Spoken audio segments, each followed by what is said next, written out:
सबको नमस्कार। आज हम बात करेंगे महान योगी देवराहा बाबा के बारे में। ये उत्तर प्रदेश के देवरिया के हैं। इन्हीं के नाम से इस शहर का नाम देवरिया पड़ा। माना जाता है कि देवराहा बाबा 250 साल तक जीवित रहे। बाबा पर लिखी कुछ किताबों और लेखों में दावा किया गया है कि बाबा ने जीवन भर अन्न नहीं खाया। बाबा केवल यमुना नदी का पानी पीते थे। विभिन्न स्रोतों से पता चलता है कि बाबा 19 मई 1990 में चल बसे, लेकिन बाबा का जन्म कब हुआ, कहाँ हुआ, इस बारे में किसी को कुछ पता नहीं है। बाबा मथुरा में यमुना किनारे रहा करते थे।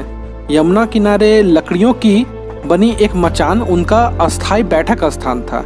बाबा इसी मचान पर बैठकर ध्यान योग किया करते थे।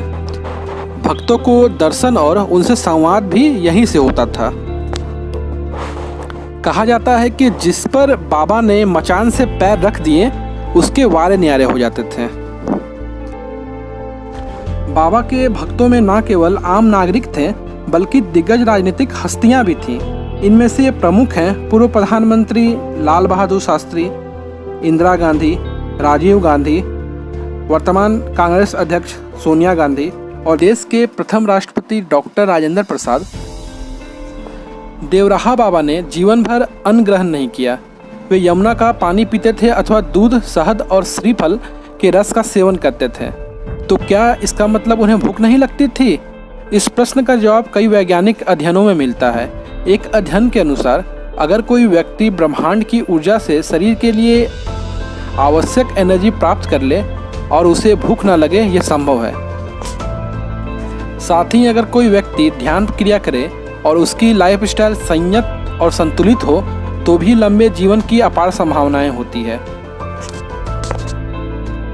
कहा जाता है कि बाबा के पास एक ही समय में 2 स्थान पर उपस्थित रहने की सिद्धि थी। बाबा के पास इस तरह के कई और सिद्धियां भी थी। इनमें से एक और सिद्धि थी पानी के अंदर बिना सांस लिए आधे घंटे तक रहने की।